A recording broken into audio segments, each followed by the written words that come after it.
Well, first up this evening, the Enforcement Directorate today searched 10 locations, including the residences of the Managing Director of TASMAC, Tamil Nadu's state-run company that controls liquor distribution and marketing in the state. Offices of a film producer, SNJ Distilleries, and a few government contractors were also searched. This marks the resumption of ED investigations and action in the highly contentious allegations of a 1,000 crore scam in TASMAC. The Madras High Court had criticized the Tamil Nadu government for attempting to obstruct the ED's investigations in the case. The allegations include between TASMAC, distilleries, and bottle making that huge amounts of cash were generated by inflating expenses. The DMK claims the raids are a result of political vendetta and has denied categorically the allegations. Joining us now, DMK spokesperson Dr. Syed Hafizullah. Syed, thank you very much for your time. The ED searches at TASMAC properties, including the home of the MD, are underway.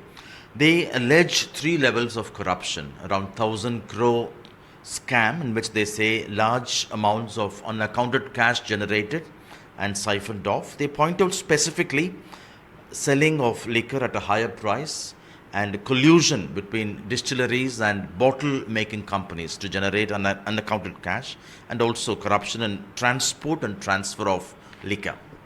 See, the people who understand basics of politics of the BJP, do you know that this is a modus operandi of the BJP just 1 year before the election, wherever the BJP is at the opposition? We saw a similar episode in Chhattisgarh, we saw a similar episode in Jharkhand, we saw it in Telangana just before the election, how a scandal surrounding the liquor policy was created. We saw that in Delhi. So this is the modus operandi of the BJP to intimidate the party which is opposing the BJP just 1 year before the election. This is similar tactics. So BJP has no moral right to claim about they are fighting against corruption. The entire electoral bond episode, which was decoded in the Supreme Court, was apparent that they used the enforcement agencies for a quid pro quo. They used the enforcement agencies to threaten, intimidate for getting donations for their party.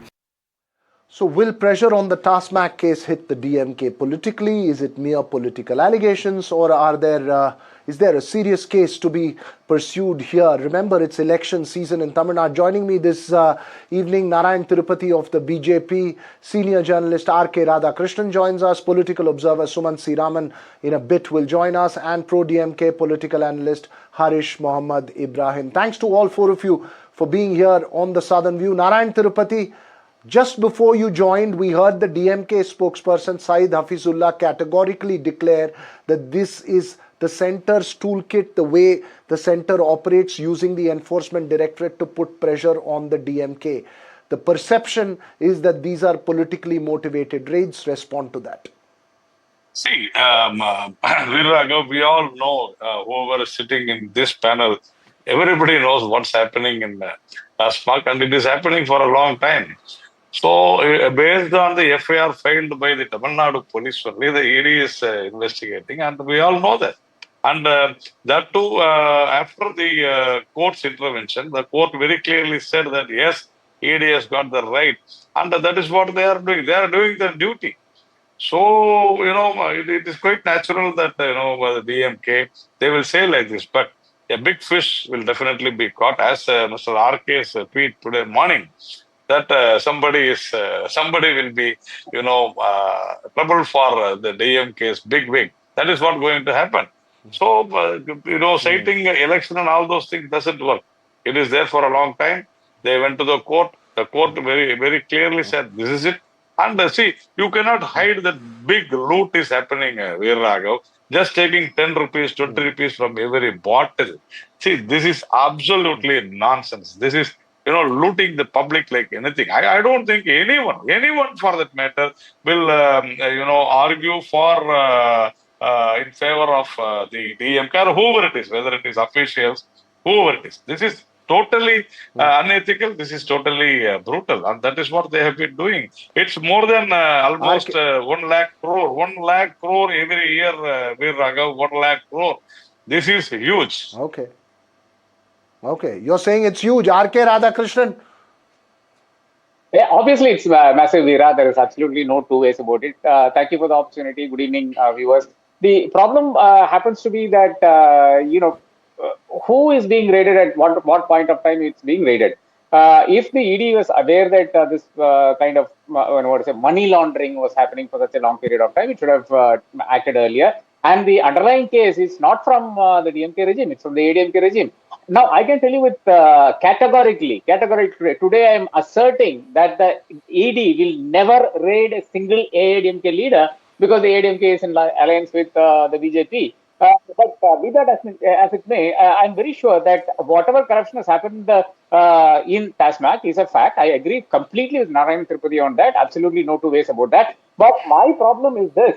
If it is corruption, should the ED be the agency which should be examining this? Should it not be a state agency? Obviously, we can always say that no state agency will not work for the simple reason that the government is also controlled by the DMK. I agree with that completely. So it should be another agency. It can be CBI, for instance. That should be the agency and not money laundering. Money laundering doesn't come into play. This is merely cash which is being converted for election purposes. We have seen that in JMM case in Jharkhand. We have seen that in Delhi. We have seen that in Kavita's case, all of that. So basically, obviously, opposition parties are being targeted, but I wouldn't make that the primary focus of my argument. I am questioning ED's locus standi coming into any case, Busau, ED Busau, or then create a roving raid, and at the end of it, come up with something, and we don't have anything. Senthil Balaji was arrested in 2021. What has happened since?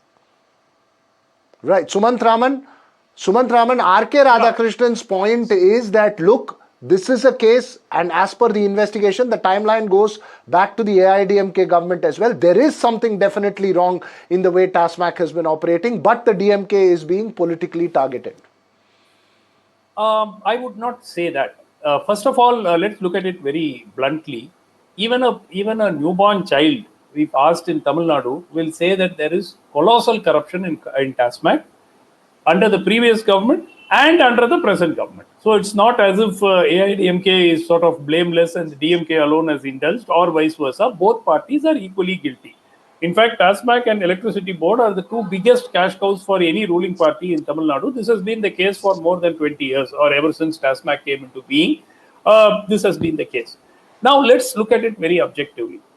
I agree with Mr. Radhakrishnan when he says that this should be a CBI probe, not necessarily just an ED probe. It should be handed over to the CBI. And the evidence has been in the public domain for several years. I mean, I find today's ED raids a bit of a joke, because if anything incriminating has been found after so much of warning, in fact, some of these people have already been summoned for questioning. If they allow incriminating evidence to be in their offices or residences despite so much of warning, they should all be jailed for stupidity. So I don't think that there is anything major that may be found. But having said that, I think it's going to be extremely difficult for the DMK to say that this is political targeting.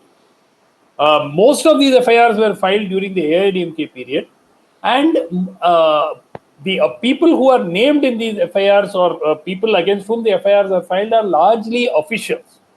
So the big fish have not been named, and that is where the ED comes in, because merely operational issues at the TASMAC level will end at the level of senior officials. But to make that link with where this money has gone, there needs to be the money laundering angle which needs to be brought into it. That is where I see the ED come in. But quite honestly, the ED's track record of following anything through to its conclusion is abysmal. So I don't expect anything big to happen in it. I expect TASMAC to continue to function in the same merry manner that it has been, and money to be looted from the public will continue. I don't anticipate any change in.